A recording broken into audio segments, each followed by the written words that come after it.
Now, you will appreciate that it's a challenging human experience. And more so because we live still in a dark Yuga. Now, life is not meant to be constantly beautiful. That happens in a period that's called Sat Yuga, where we all have elevated consciousness that read each other's minds, don't need to speak too much, totally in harmony with nature. Our vibrations are very much full of light.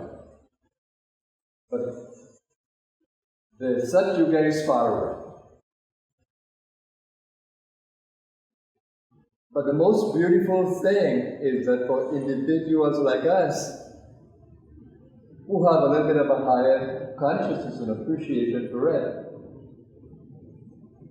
we can internally or individually live in such Yuga consciousness whilst in the early stages of Dwapara Yuga. Now, Dwapara Yuga is not as bad as Kali Yuga. Why? Kali Yuga is complete darkness. Spirituality is very little, and it's hidden in the caves and the mountain places. So that's where the spirituality is hidden. The wise ones are still there to keep the balance, but they are hidden. And society is full of dark. Everything you can think about as dark is there in Kali Yuga. That's the nature of Kali Yuga. And if you follow the Puranas, you will see that when Kali Yuga had become, he came as a dark person. And it is said that at the end of Dwapara Yuga, at the end of Dwapara Yuga, the whole play of the Mahabharata, Krishna is shot in the sea, and he goes. The Mahabharata war is finished, and the last king is there. The Yadavas, they are completely destroyed as a clan, but that's meant to be. That's Krishna's clan. And now Kali Yuga is coming in, so in the Puranas, they portray Kali Yuga as a dark being. So he comes in and says, I have to come. And the king says, no, we don't want you. And he says, but I have to come, there is no choice, you don't have a choice. And then he negotiated with the king, and that he will be in the places of vices, he will be in all the troublemaking places, lust, greed, hate, everything, and wherever there is gold, treasure. So the king had to accept that Kali Yuga is going to come down. So in Kali Yuga, all there is Tapas, ignorance. Now, we are in an ascending what is called Dwapara Yuga. And so the Kali Yuga is gone, Dwapara Yuga, early stages, it's going to get brighter and brighter and brighter as you go up the Yugas. But the Yugas are thousands of years. These are like 2 years and 3 years and 4 years. So all those people who are thinking, oh God, in a few years we'll have brightness, no, that's not going to happen. It's going to take hundreds of years. So we are in the early stages. So in the Dwapara Yuga, the predominant gunas or qualities of nature are tamas, which is ignorance, which you see all around you, and rajas, which is ego driven by tamas. So you see that everywhere around you. Look in America, you look across the world, you look at all the wars, you look at all the famines, you look at what is happening in Israel now. So many people are being destroyed, innocent people really fighting for their lives. So you see Dwapara Yuga, you see Tapas, you see Raja. But those of us who are endowed with higher consciousness, we have come into this world even in the darkness because we choose that. Those of us of a higher consciousness. We chose to be light bearers. We chose to spread the light in the dark. And one of the reasons why we chose the darkness is because we can purify ourselves more so with all the challenges in the darkness. So we chose the darkness so we can accelerate our growth. Does that make any sense to you? We chose the darkness so that we can accelerate our growth. So when we see darkness all around us, we should not think that we are a victim. We should think that we chose it and it's a blessing and we can grow from it. Because the divine is holding us in this Yuga, in the dark. So notice how we thrive here, no matter what is happening, no matter what kind of labels we are, no matter how much the community likes or dislikes us, we thrive. Why? Because we have been blessed. We are light bearers. Nothing can destroy us. And you see, all the great yogis when they came, nothing can destroy them. They were born with it. So how do we protect ourselves in this Yuga? Patanjali Maharishi, one of the great yogis, he said, Tapas. Tapas. Tapas. Tapas is the fire of spiritual discipline. So all those of you who keep your mind vacant and would not sit and repeat a mantra or repeat a hymn or stay mindful during your day in this dark Yuga, you'll be severely challenged.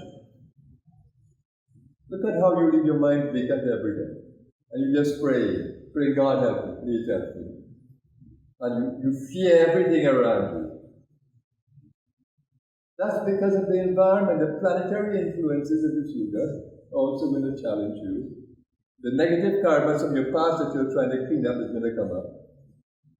The genes from your ancestors who lived in the dark spaces, those genes are going to challenge you. The environmental challenges with all of nature being challenged, that's going to affect you.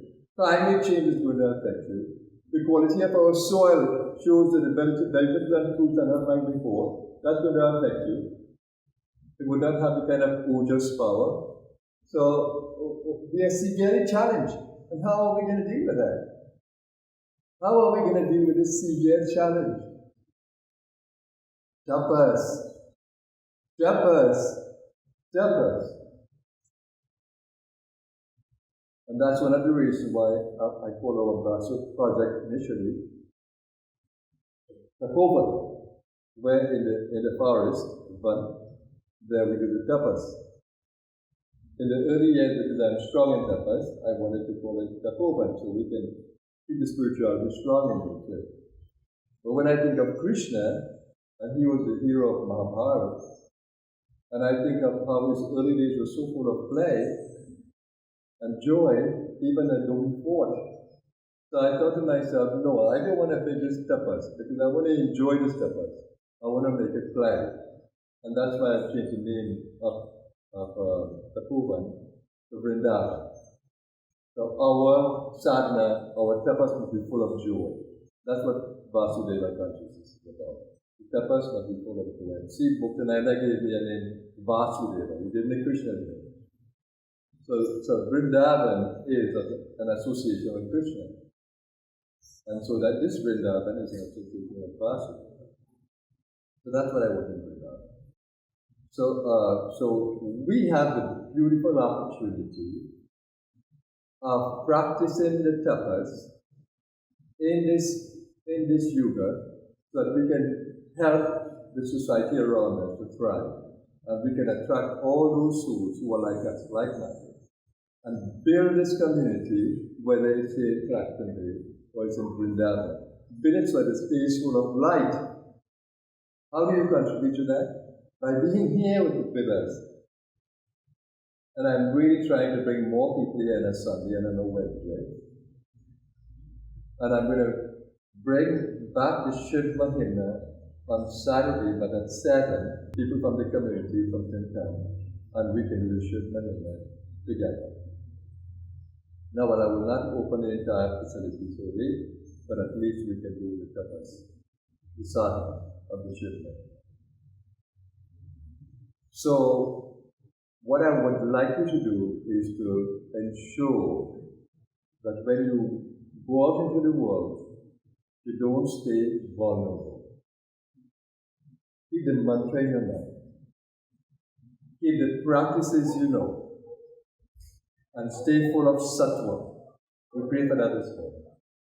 In my speech, my actions, my thoughts, all is full of goodness. So I want you to maintain that as you go out into the world. You know the mantras? Om Namah Shivaya, Om Guru, Om Soham. You know the mantra?